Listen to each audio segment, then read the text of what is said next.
George V, the reluctant sailor king who was never supposed to take the throne. The sudden and unexpected death of George's older brother is a cataclysmic blow. He dreaded the idea of being king, but he knew he had no choice. This is the story of a king with two very different sides. In public, a man loved by his people, and with his wife, the architect of a popular and successful monarchy. King George would have been half the man without his wife. He completely relied on her. George made himself relevant, visible, accessible to the people, and so managed to survive and prosper. From my heart, I thank my beloved people. But in private, George could be ruthless, cold-hearted, and struggled with his emotions. He wasn't a good father. He was gruff. He had a filthy temper. The public never saw his anger. If they'd ever seen him at home and going mad because someone was 2 minutes late for lunch, they wouldn't believe that he could be so petty. What do we really know about George V, the king who would steer Britain through the First World War? They liked him because, yes, he did have a bad temper, but he was a king of the people. What made him the way he was? He was something of a perfectionist who really liked discipline, something that he hadn't really had in his upbringing. How was his life and death shrouded in dark secrecy? His death seems to have been slightly more sinister. It's kept quiet and glossed over for 50 years.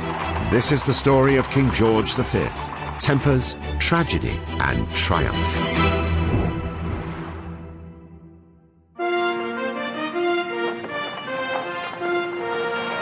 June 22nd, 1911.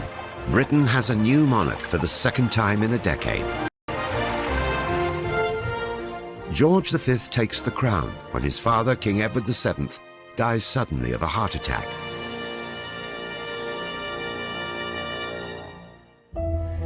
Reigning in the shadow of his formidable grandmother, Queen Victoria, George V would take 20th century Britain back to austere Victorian principles. Yet behind the scenes, George is filled with anxiety at the prospect of becoming king. Writing his fears in his diary, "May God give me strength and guidance in the heavy task which has fallen on me." George was dreading becoming king. He really did not want this great responsibility. I think the whole idea of having to go out into public and talk to the world is just the worst thing he can imagine. George V grew up on a beautiful, enormous rural estate in Norfolk called Sandringham. The house which he grew up in had all the kind of most modern mod cons, and around it were miles and miles of land on which his father shot birds and beasts. George was a very boisterous little boy. He adored his older brother, and they would play together non-stop. They were very, very bonded.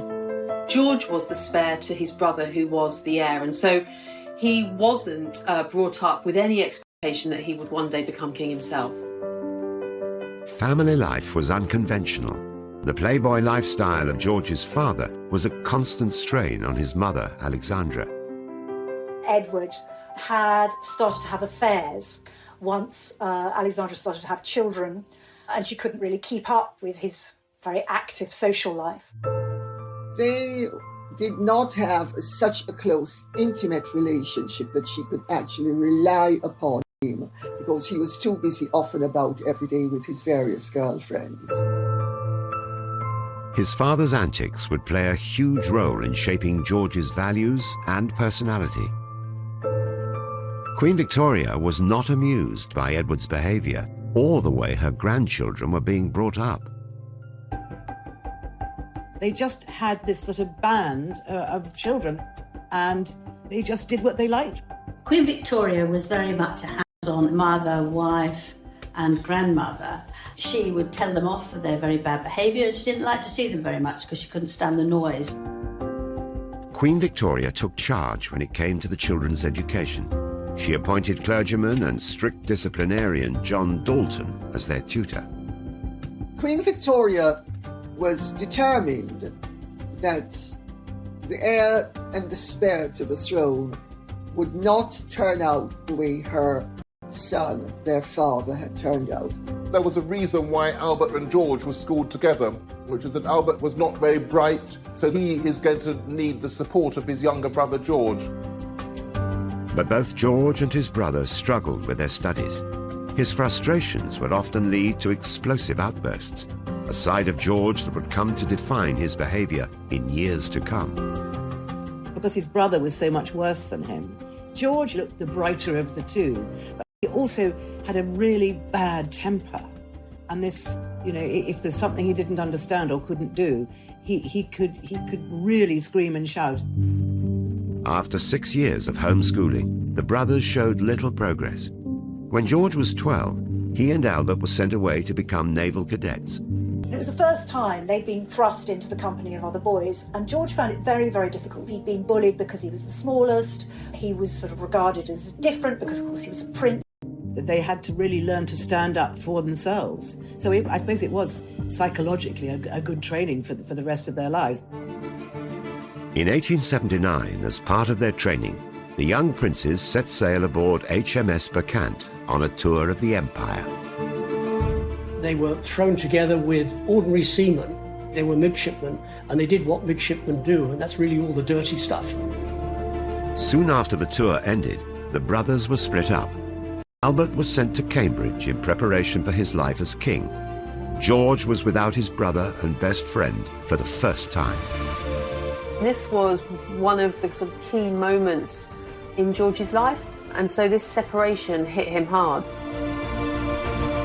George was left to continue his career in the Navy. The Navy really was where George found his feet. He was something of a perfectionist who really liked discipline, something that he hadn't really had in his upbringing. He really loved this, and it really shaped him as a man. He did all sorts of jobs. He's sort of sluicing out the latrines, helping on the mess deck.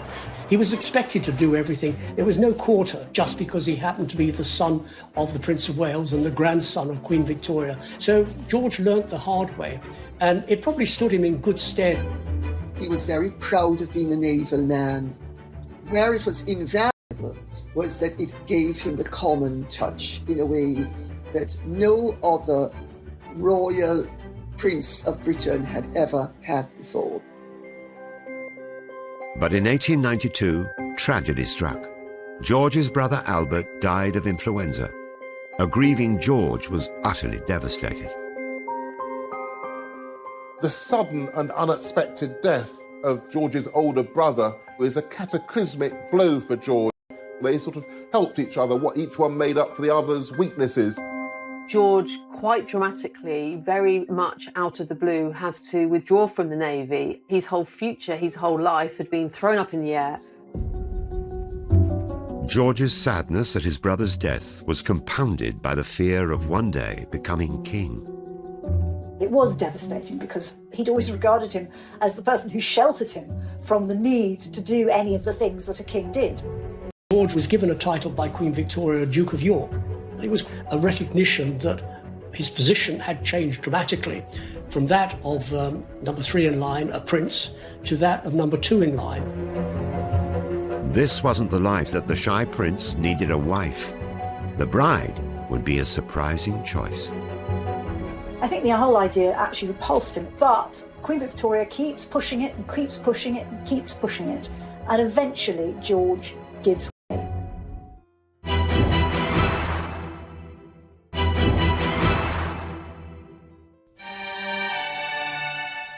In 1892, as George was still coming to terms with the sudden death of his brother and the idea of one day becoming king, his grandmother, Queen Victoria, was busy finding him a wife.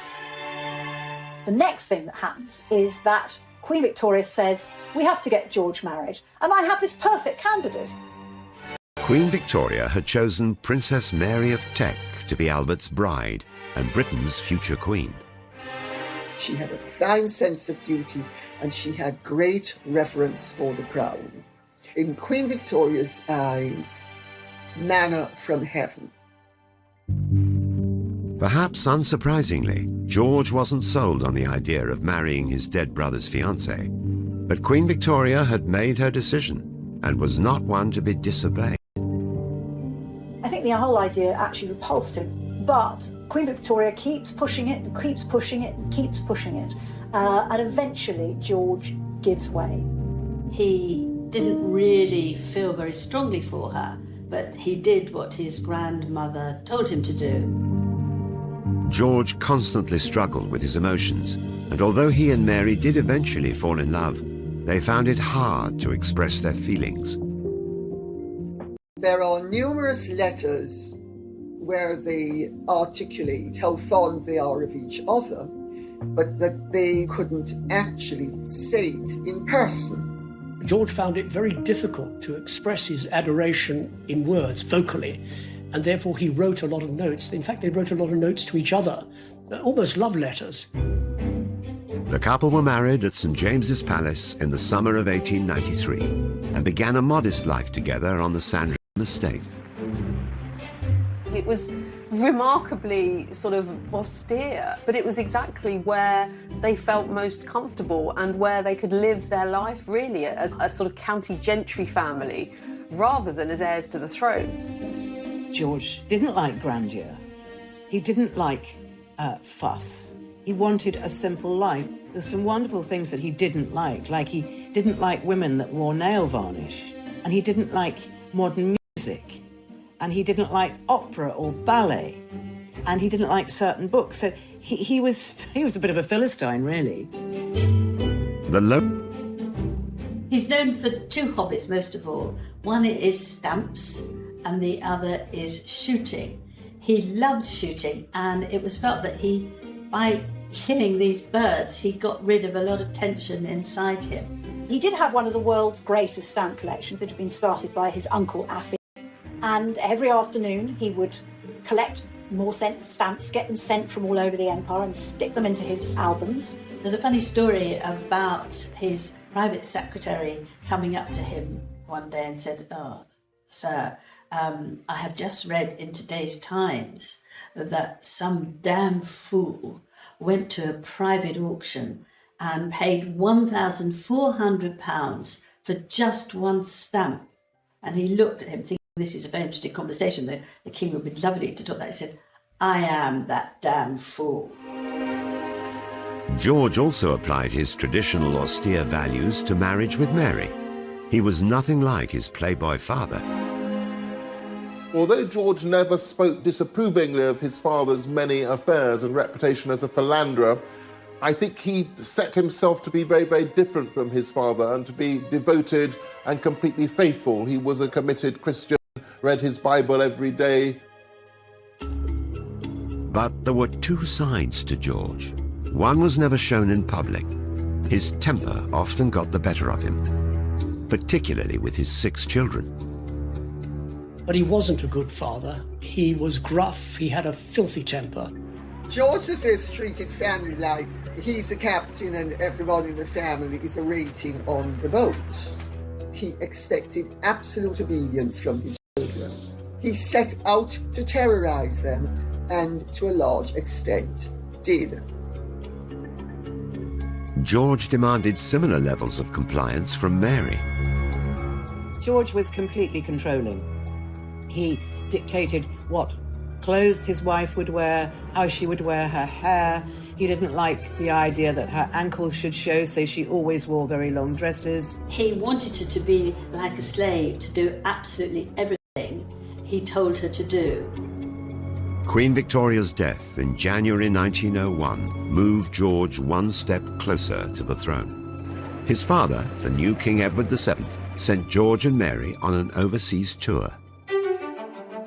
People were fascinated to see what they looked like, and they came out in their hundreds and their thousands to see them. They went to Ceylon, which is now Sri Lanka. They went to Australia, where George opened the first Australian Parliament, the new Australian visit to the Empire, and it was the first of its kind. When George and Mary returned from the tour, they became the Prince and Princess of Wales. It was a title George would hold for less than a decade. In May 1910, George, the introverted prince who hated public speaking, became king. I think being the king of the United Kingdom is an awesome and daunting thing. And he's very grief-stricken at his father's death. He's loved his father. His father always said, "Oh, I regard you as a brother." The day after his father died, he went to visit his father's privy councillors, who were sort of royal advisors. He said it was the worst ordeal he'd ever been through. A few months later, he has to address Parliament, and everybody can see the papers shaking in his hands. George had a strong sense of duty, but would rely heavily on Mary's constant support and advice. I think the whole country sort of knows that he's scared. He has learnt that duty is everything, and he does his duty, even though it means that he's waking up at 5 o'clock in the morning in a cold sweat and scribbling notes to himself. Mary adapted to the role of Queen absolutely perfectly, and she saw her role not as being mother to her children, but as being, in a way, a mother to her husband. At his coronation in 1911, George and Mary were presented to the world. For this anxious new king and his queen, it was a momentous occasion. It lasts hours and hours, heavy robes, you've got to get it right. You look at him in the pictures and he seems to wear the robes magnificently. But I think at the beginning of the reign, for somebody not particularly well educated, not particularly at ease in large gatherings, I think it was really daunting. There's a funny little poem by Max Beerbohm, a satirical writer of the time, talking about the coronation. He talks about the little king, because he was very short, with the crown practically falling over his head onto his nose, trying so hard, but just not really looking like he's probably up to the job. And there wouldn't be any easing into his new role. The challenges began immediately when King George was thrown into a huge political crisis that took years to resolve. The situation when he became king was really, really difficult, and called on the king to intervene or at least engage with politics in a way that really he would have felt very uncomfortable with. The radical Liberal government, spearheaded by Asquith and Lloyd George, are planning quite strong financial reforms with deficits. So the House of Lords uses its blocking powers very, very unusually to block the budget. So the moment that he becomes king, he's got to intervene in this enormous constitutional crisis and stop it all going wrong, stop the government collapsing. He hates the idea, but eventually he does give his promise that he will agree to make lots of Liberal peers and swamp all those Tory aristocrats if the Tory aristocrats refuse to get rid of the Lord's veto. The fact that George V was prepared to do this shows that he was going to realign the monarchy so that the monarchy would be attached to the more ordinary elements and the non-hereditary elements of British society. Within the first 5 years of his reign, King George V was also faced with the prospect of a world war and unease at his family's heritage. As Queen Victoria's grandson, he carried the family name Saxe-Coburg and Gotha. It was German. Here we are at war with Germany. Why is our king having a German name?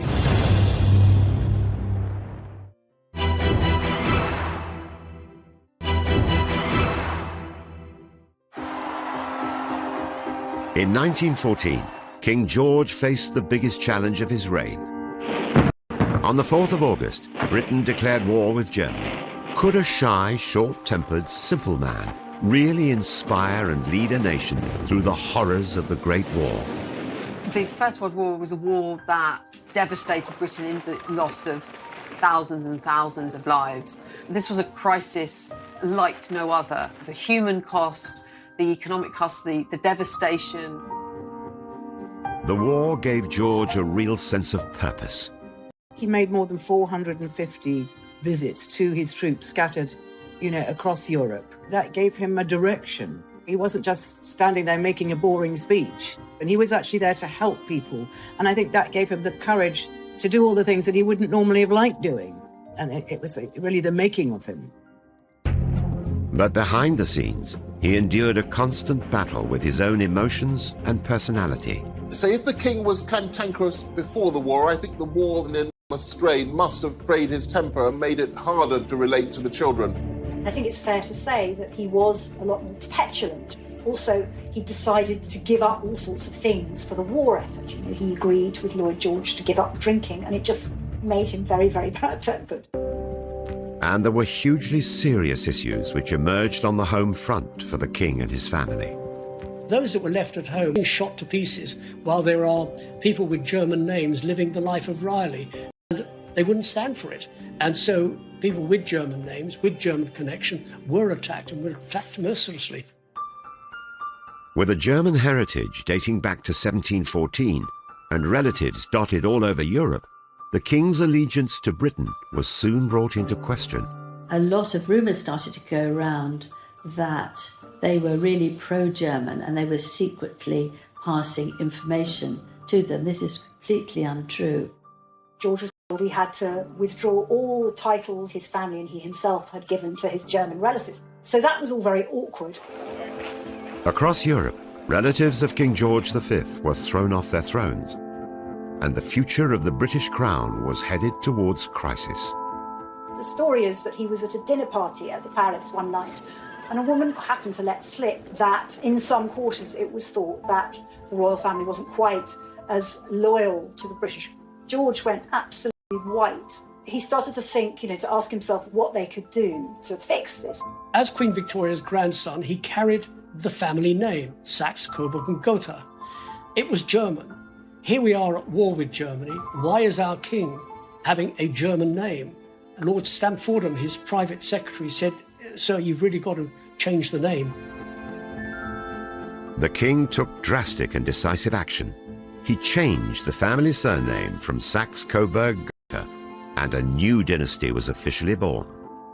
There was lots of thought given as to what name they should take. Should it be Tudor Stuart?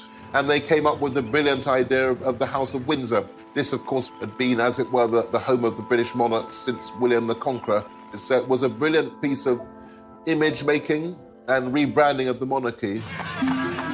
It was an instant success, but the king's relationship with the public throughout war-torn Britain needed nurturing. For a man who privately struggled to connect with his own family, greeting strangers was a challenge. George found public appearances genuinely anxious-making. He really, really didn't like them. He really wanted to be hiding away with his stamp collection. And there's something almost sort of heroic about this little man just keeping going. Queen Mary continued to provide unwavering support. George showed her state papers, official papers, which no sovereign really should do, but he sought Mary's wise counsel, and Mary had her head screwed on the right way. She was very discreet, her judgment was good, and he trusted Mary, and Mary trusted him. The secret to the king's positive public image was largely down to his wife. George may have been forced. And Queen Mary were one of the first power couples. They would go to hospitals, they would go anywhere and talk to people. And I think it's one of these women guile things that your husband doesn't really notice, but you are changing him because you're there and you're doing things together, rather than leaving him on his own and being left behind. It did soften them up. I think he couldn't have done it on his own. In that very odd royal life, I think you need a helpmeet. So Victoria had her Albert, George had his May. They were a fantastic couple together, and I think they strengthened each other. Yet there are further examples of George's apparent lack of emotion which were hidden from the British people. During the war, one of his sons, 11-year-old Prince John, was moved from his home and effectively vanished from the public eye. From the age of 4, John had suffered from epilepsy. They actually sent him to live at Wood Farm on the Sandringham estate. They never knew when he was going to have the fits, and in those days it was really people with any kind of sort of disability were shut away. But I think by today's standard it was horribly cruel. He might have been autistic. It does seem to be the case that the family rather hid John. He's not in any of George's official biographies. The king's treatment of his youngest son was perhaps influenced by his own absent father, and he was heavily criticized by Edward, his eldest, in letters. The poor boy had become more of an animal than anything else. Prince John's life was a mystery for many years. Decades later, his story was revealed in the critically acclaimed BBC drama, The Lost Prince. We have been playing with fawners. I told you not to do that!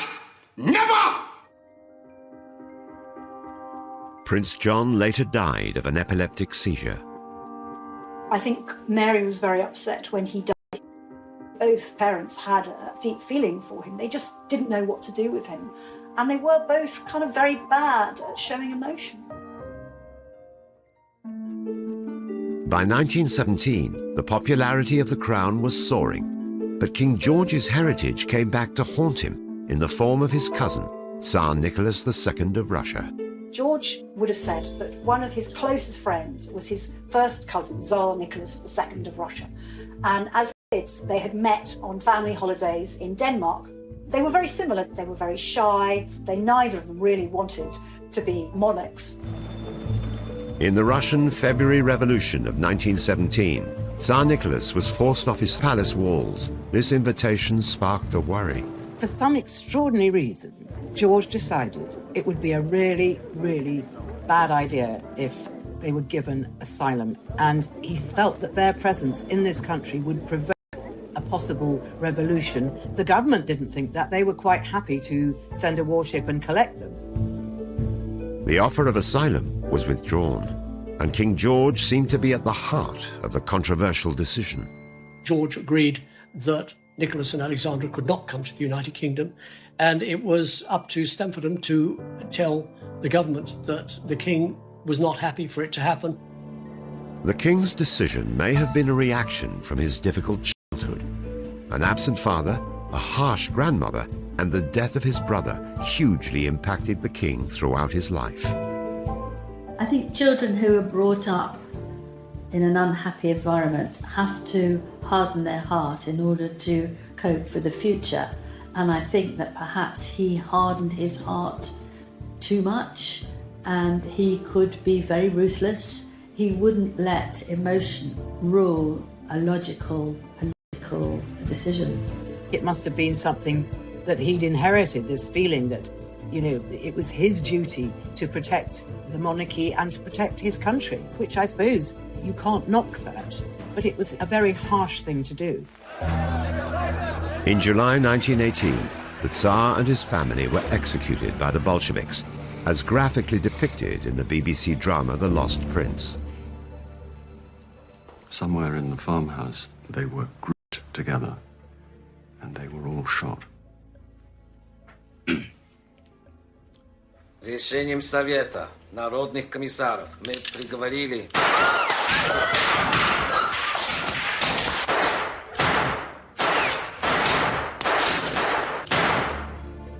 Nicholas never knew that it was George. He always thought that it was the British government who refused to rescue him and his family, and he went to his death thinking that all the way through.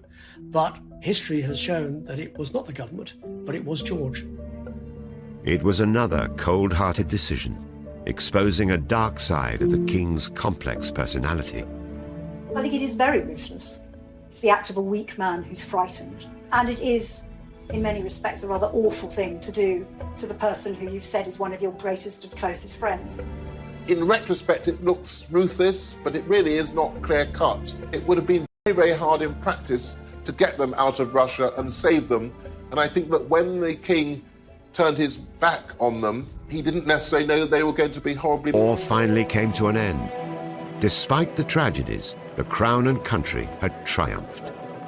He was astonished to see so many hundreds of people cheering and saying, "God save the king! God save the king!" And he said, I can't believe this is happening to an ordinary man like me. The war had deeply affected the king and changed his family forever. But to the British people, he emerged from it a different man. If you look at him very carefully in all the photographs, he had the saddest eyes you could imagine, for many years until after the war, when they soften. He's changed and he doesn't feel so negatively about himself. However, behind closed doors, the king's fiery temperament had far from softened, especially with his eldest son and heir to the throne. I mean, George saw the way he was behaving and really sort of metaphorically threw his hands up and thought, God help the monarchy when he becomes king. And is there one final sensational secret about George V's death? His death seems to have been slightly sinister. It's kept quiet and glossed over for 50 years. Cuộc đời đua trên bộn bề sầu lo, nhiều lúc ước mơ rằng được phép nhiệm màu đưa tôi về thuở xa xưa, bay cao cùng cánh diều đuổi chơi vây đám bạn, hồn nhiên ngày thơ vui đua ngày tháng, để lòng tôi hân hoan về trời mây, ngày xưa dấu yêu còn đâu.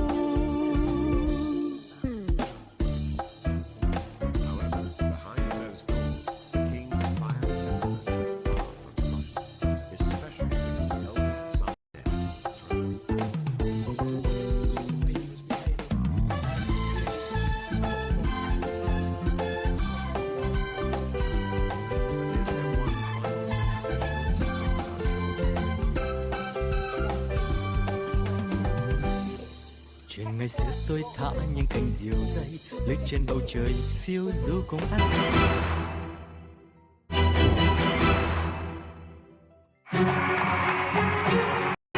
King George V had emerged more popular than ever from the Great War, and together with Queen Mary had redefined the monarchy for a modern age. However, the post-war years were equally challenging for George. To keep himself relevant, he'd have to embrace the ever-changing face of Britain. We had the general strike in 1926 when tens of thousands went out on strike because they were paid a pittance. And it was then that George sort of said, a peer of the realm who talked about these people being revolutionaries, George said, they're not revolutionaries. He became more sympathetic and even empathetic to working people. And I think that was partly his own experiences of the war, but I think it was also very much the actions and the beliefs of Mary, who had this real keen sense of social justice. George V seemed to try to put Britain before everything else in his life. Really went outside his comfort zone and his natural instincts and actually accepted change and perhaps even embraced it. This willingness to move with the times meant King George's public image was at an all-time high. But in private, it was a very different story. George's behaviour towards his children arguably had a profound effect, especially when it came to his son and heir, Prince Edward, often known as David. He didn't like the way he dressed. He thought he was far too cosmopolitan. He thought he had an inkling for the good life. And he criticised him at every possible opportunity. He complains endlessly about his dad. I mean, he's furious with him. He complains that he's a tyrant, that his rages are endless and unfair. And he also, I think, he resents him terribly for having been, rude and bullying to his mother as well. There was no love lost in this turbulent father-son relationship. Tensions had been brewing since childhood and were close to boiling point. I think that David feels resentful about how he'd been treated as a younger man. The tension grows and the void becomes a chasm. Prince Edward's lifestyle could be seen as a direct rebellion against his father, and it infuriated George, especially his relationships, evoking memories of George's own father's illicit affairs. He was hopping in and out of bed with them, much to his father's disgust. I mean, George looked at David and really sort of metaphorically threw his hands up and thought, God help the monarchy when he becomes king. And when Wallis Simpson emerged onto the scene, the relationship between George and Edward, who was known as David by his father, was damaged beyond repair. But David really didn't care. A reception at Buckingham Palace held by the King and Queen, at which David was supposed to be there, and David asked his parents if he could invite Wallis, and the King said no. She cannot come to Buckingham Palace. And during the course of the party, Wallis turned up, and father went apoplectic. The King's endless worries about his son couldn't have come at a worse time. Little did the public know that in private he was suffering mentally and physically. He was a smoker and he suffered a bout of severe bronchitis and really did become very visibly ill, and his lungs really never recovered. It definitely made him sort of grumpier and more petulant. However, there was one Windsor who managed to escape the king's wrath and brought out the best in him, his granddaughter, Elizabeth. George V adored his granddaughter, Lilibet. He could see no wrong. She called him Grandpa England. He was this gruff man, this man who castigated his own children from one end of their life to the other end. And yet, in her company, he melted. In 1932, King George started a tradition that would one day be carried on by his beloved granddaughter. The BBC contacted the palace with an innovative idea, one that would bring the crown closer to its people than ever before. A Christmas message on wireless to the Empire. It was quite a performance. It was live. It was done from his study at Sandringham. It was an extraordinary feat of engineering. The king read out a speech written by Rudyard Kipling to an audience of around 20 million people. I speak now from my home and from my heart to you all. To men and women so cut off by the snows, the desert, or the sea, that only voices out of the air can reach them. People really, really like it. It's a huge success. So it begins the tradition whereby the monarch of the day makes an address on Christmas Day. In 1935, George's devotion and duty to his people was celebrated on the streets for the King's Silver Jubilee. How could I fail to be most deeply moved? Words cannot express my thoughts and feelings. I can only say to you, my very dear people, that the Queen and I thank you from the depth of our hearts. And it really is a zenith for him. He says at the end of that particular day, maybe they like me for myself. George actually, at the essence, was actually quite a modest, humble and simple man. He was doing his duty just as he'd done in the Navy. So I think he was a bit surprised to see how much he was genuinely loved. At the start of the following year, the king's health was rapidly declining. His life was placed in the hands of his doctor, Lord Dawson. He fell ill with a cold, and after 5 days, he was still bedridden. And he was obviously going. The king died, aged 70. But for many years, what happened? It's kept quiet and glossed over for 50 years. In 1986, Lord Dawson's diary was released from the Royal Archives, and a sensational secret was finally revealed. About 11 o'clock, it was evident that the last stage might endure for many hours.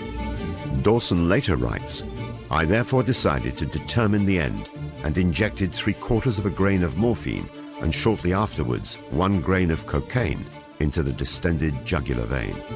Mary, she was certainly not somebody who would condone for a moment euthanasia. She was highly religious, and she said neither one thing nor another, but she let her feelings be known. They also manipulated it so that he would die just before midnight, so that his death would make the front page of the Times the following day, and that was the king's favourite newspaper. The king was dead, a king who had led 2 very different lives. And the actions of Dawson that night have divided opinion. There's been this argument about whether it was murder, whether it was euthanasia. If you look at it objectively, it's a huge decision to make, to kill a king without absolute authority. It's a very, very dark but interesting mystery. People were saying, well, in effect, he murdered the king. You know, this is a very controversial subject these days. But then I think that the medical team certainly had more power than they would have today. Was it the right thing to do? It is not for us to judge. But Would the king have survived? The answer is probably not. Would he have suffered? Undoubtedly, yes. King George V was a monarch like no other, a king who kept his emotions secret, his true self hidden. The public never saw his anger. If they'd ever seen him at home and going mad because someone was 2 minutes late for lunch, they wouldn't believe that he could be so petty. But it just shows you that we're all a very peculiar combination. Much of the behind-the-scenes George V has only emerged in biographies after his death. So he might have had a fairly perfect image when he died, but the reality was not quite that. Despite his problems and his private tragedies, the public reign of King George V was a triumph. He strengthened the crown at a time when other monarchies were crumbling and brought stability to Britain. He was a king who seemed to put Britain and his sense of duty before his family and even before his own happiness. And so managed to survive and prosper. So he gave the family a name, and he gave the family continuity, and he gave the family respect. Respect that it has earned out in the great wide world.